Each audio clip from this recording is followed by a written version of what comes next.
Hello, and welcome to round 2 of the Parenting Roundabout podcast. I'm Catherine Aleko, and I'm here with Terry Morrow. Hello.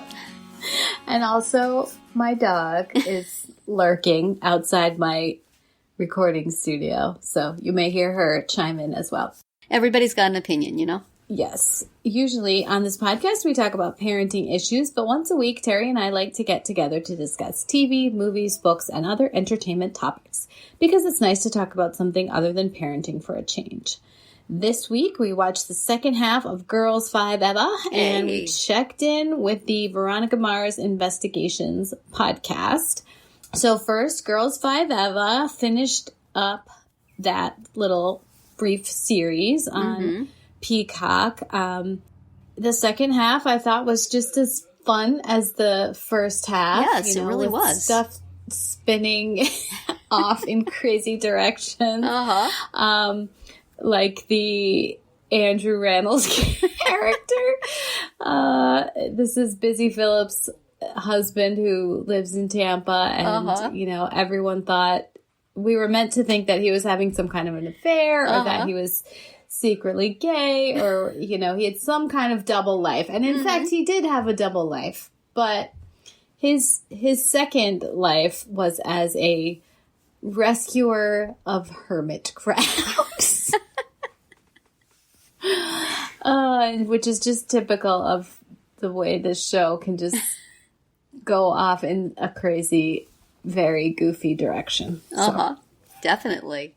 So that happened, and then we got Vanessa Williams as a hotshot agent or manager type person that they wanted to get in front of. They thought that she would help them succeed as a group, but that wasn't to be. Yeah, so she made a deal with each of them individually for really horrifying celebrity, not even quite celebrity adjacent, but celebrity, you know, within a 10-block radius of gigs that were generally humiliating. Although I guess Gloria got to be a celebrity dentist, but other than that. And then they threw it all away for one chance to sing at the Jingle Ball. That's right. And it was delightful. And they felt it was worth it. Yes, that was very fun and very silly. And yes, I enjoyed the whole thing. I was watching it on my phone because I've had internet issues. And so I was watching it on my phone on the data. And every now and then on that little screen, there would be some sort of visual joke that I couldn't quite see. There was somebody texted Sarah Bareilles' character something, and I couldn't see what it was. And there was another one where Gloria was looking at something and I couldn't see what it was. And I kept like rewinding and stressing about it. And I thought, oh, who cares? There's going to be another joke in 5 seconds. Just let it pass. Let that one flow over you. Here comes another one that you can hear with your ears. So I like that in a show. I particularly liked the one. What was the second one? It was called Cease and Desist. Yes. So that was where they craftily collaborated with the guy who lip syncs to viral rant videos. And so they orchestrated that to get a little bit of hearing in for their song, and it just had a very satisfying ending that, you know, they were taken advantage of, but they figured out a way to make it work to their benefit, and everybody was happy at the end. It wasn't the guy got humiliated. He was in on it too. And, you know, the wheels of celebrity turned just exactly the way they were supposed to. So it was very enjoyable. They manipulated the system. Yes. And the whole thing with her husband was very cute, because I can see that he meant to be supportive, but he sure looked like, you're probably going to fall when you go on stage. Be real careful, you know? Right. I can understand this was Sarah Bareilles' character's husband, and she accused him of looking at her with pity. That's right. Yeah, she continues to be just a really cute supporting character. Very enjoyable supporting character. I don't think we saw the kid in these 4 episodes at all, did we? Yeah, I don't think we did. He's off being a New York lonely boy someplace else. He was being a lonely boy. Yeah, we didn't see him. And it's the same with Busy Phillips' daughter. I mean, her character's daughter, you only saw her like in the very first one, Stevia. Stevia. I was thinking about that, like when she went to Tampa and was going to see her husband. I'm like, don't you bring your kid to see her dad? No? Right. Yeah, but she was going to be busy going to the big DJ convention that they were trying to crash, kind of. I guess they had lanyards. They were all official, so they weren't crashing it. But. This show has quite a lot of fun with just the dregs of celebrity. Yeah, and the, you have to listen to the songs that play like over the credits, and that's how the whole like New York Lonely Boys song. Yeah. You mostly heard in there, and yeah, so they were fun. Yeah. I don't know if they're planning to come back for another season or if this was just a little one-off fun gig. I don't really know where it goes from here because they can't really get successful. Right. But they can sniff around the edges of it, I guess, for another 8 episodes probably, amusingly. So yeah, just kind of their relationship with each other now that and they did the whole thing of like maybe the 5th member isn't really dead. Yeah. They could kind of bring that. She didn't actually die from swimming on the end of an infinity pool. So many fun little bits. So good job, Girls5Eva. Yes. It was very fun. Just a very fun, as we said last week, something that does not weigh you down, but is just sort of a joke machine that is super fun to watch. So if you have not enjoyed it on Peacock, go check it out. Yeah. Go get that free 1-week trial and watch them all in one sitting. Yeah. It's easy to do. Just let them keep coming. Yes. Very fun.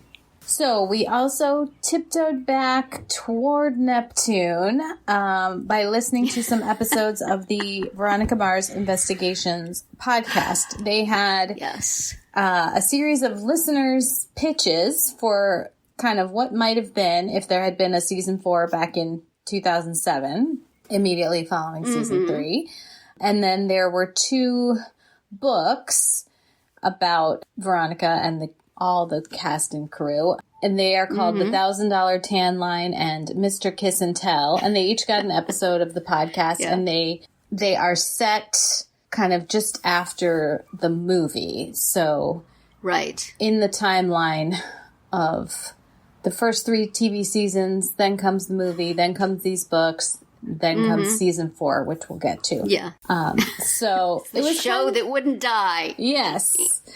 It was kind of fun. I thought, well, all of these were fun. I mean, the listeners' pitches for what could have happened were, some of them were just hilarious. Some of them were fairly predictable. But there were some fun little twists and ideas and suggestions in those. I thought. I mean, a lot. There were some common themes for sure. So, fans got a fan, I guess. But then it was also a lot of fun to hear about the books because, we didn't have to actually read the books. Yes. We could just kind of get the summary and get some important plot points that, may come up when we get to season 4, the season 4 that actually happened. Right. Yes, it's amazing how much more I enjoyed it when it was somebody describing the plot to me rather than me having to actually watch it. Yeah. Maybe they should just do a podcast where they describe the Veronica Mars people, instead of doing another TV season, just, once a week, tell me the plot of an episode. Tell me what happened. A recap. It'd be such a relief. I don't have to stress for these people, these actors. Right. I can just hear the plot and go, that Veronica. Look at her going into unsafe situations. I thought it was interesting, they pointed out that when you're writing a novel, there's no budget, so you can bring back every single character and actor. There's no scheduling concerns. You can have everyone come and perform or appear. And you get a lot more sort of interior monologue or thoughts of the characters. So thought that was a good point. Yeah, that's true. That's true. I started to listen to one of the books, like on Audible, has a little sample, and it was Kristen Bell was narrating. I thought this would be great, but it just, again, even the internal monologues and the internal information, I would just like to hear in capsulized form and not her describing everything. Right. Maybe on the page it would be better. But as fun as listening to the plots of the book was and listening to all the fan possibilities for season 4 was, you know what was not fun? That FBI season that they pitched by doing a sample episode. Mm-hmm. A 10-minute sample episode, yeah. I watched it on YouTube. I started watching it on YouTube, and partway through I said, whoever made this does not understand why people enjoyed Veronica Mars. Mm-hmm. So it's like, let's take Veronica and put her someplace new with none of the other characters we have grown to know and love. Right. But a new set of obnoxious white guys. Right. That's what we need to do. That's the trick. As long as there's Veronica and she's solving crimes, people will come. No, that was not fun. That was very boring, and I turned it off.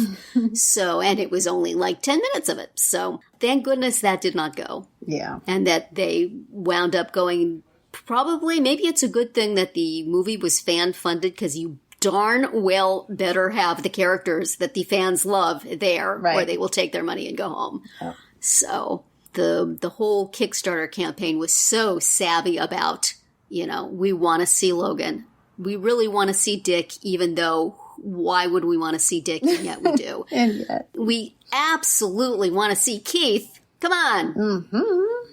We want to see Weevil. We want to see everybody. We want to see Piz. Hey, Piz. Glad you made it. We want to see Mac. We want to see Wallace. Yeah. Bring them all back. We don't want to see Madison, but you can bring her back too. So it was, Bring her back so she can get punched in the face. That's right. Bring back Kristen Ritter's character so she can get shot through a window. Not everybody can make it back for long.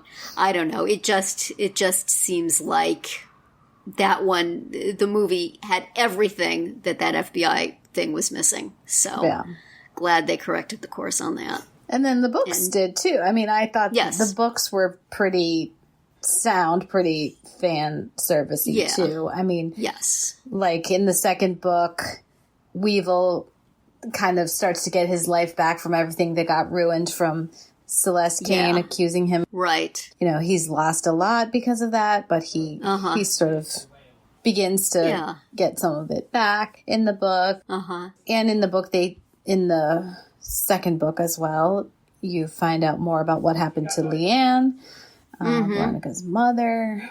So. Yes. That's interesting.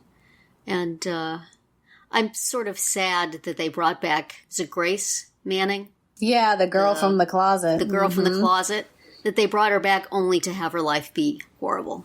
Yeah. She had been just working at the coffee shop, and Veronica says, "Hey, glad to see you're out of the closet, sweetie. How's it going?" "I'm doing good. Right. My parents fell off a cliff, and my life has been great ever since." Why not that? And also, as they pointed out with the movie, like, it didn't have to be somebody you knew. No, exactly. Like, yes. Or it could have been someone else Veronica knew. It didn't have to be that girl, because somebody Veronica didn't like. It could have been somebody nasty. Why doesn't Madison ever get shot through a window or, buried in a desert? Assaulted and left for dead. Yeah. Now we turn ourselves towards season 4, the ending of which has been spoiled for me just because I occasionally do things on the internet. Mm-hmm. And the wail of angry fans could be heard just when you open up your laptop. Yes. But I shall watch it anyway and see how it gets there. Yes. And hope that, these many years on, these young adults have gotten their lives straight, and they're not committing crimes, and they're not sneaking into dangerous situations, and their businesses are thriving, and their love lives are healthy. I'm sure that's what it's about, right, Catherine? Mm-hmm. Yeah. I'm sure that, Neptune has cleaned itself up. It's crime-free. It's mostly just missing animal cases, I think. Absolutely, yes. And maybe, she she owns a little bookstore that she runs on the side. And, like a mystery bookstore, like Sarah from Extra Hot Great has. That sounds delightful. Look at see Veronica, doesn't it? I'm looking forward to that season. You may have to write it yourself. I fear so. See, I love uncomplicated, happy people, and that is not. Veronica Mars is never going to be about that. So I shall boldly go, nonetheless. Cringing slightly. A little anxious. Yes. So next week, we will jump into that. Yes, we will. Episode 1. What is it called? It's called Spring Break Forever. Okay. That's not punny, is it? No. So we'll check that out. I think you're going to watch it on Hulu. Mm-hmm. And I'm going to watch it on Amazon Prime. So, and I'm aware that my library has it because I watched it once by accident. Oh, that's right. Because my library called it season 1 instead of season 4. You're watching and you're going, this doesn't seem right. Yeah. I thought this was a show set in high school. I thought this was about high school. It was not. Readers. Anyway, so we're going to try that. And there's also, of course, a Veronica Mars Investigations podcast episode to go along with it. So, which we shall listen to. We'll do those 2 things. And then for further, cheerfulness and sunshine, the Academy Award winning movie Nomadland, we are both very curious about. Mm-hmm. This is the one with Frances McDormand. She won an Oscar. The film won Best Picture. The director won Best Director. So we're going to check that out. And we have discovered that it is available also on Hulu and Amazon Prime and YouTube, Apple TV. These places everyone except Hulu, you do have to pay for it, but we're going to do it. All right. And that is good. Look at us. Yes. Look at us watching something from 2020. Amazing. Got our finger on the pulse of what happened quite a while ago. Yes. So that's going to be it for our round 2 today. Please subscribe to our Parenting Roundabout podcast so you won't miss any of our episodes. We have something new for you every weekday. As always, you can find recaps, links, and an opportunity to comment on our website at parentingroundabout.com. Bye, Terry. Bye, Catherine. Bye, everyone.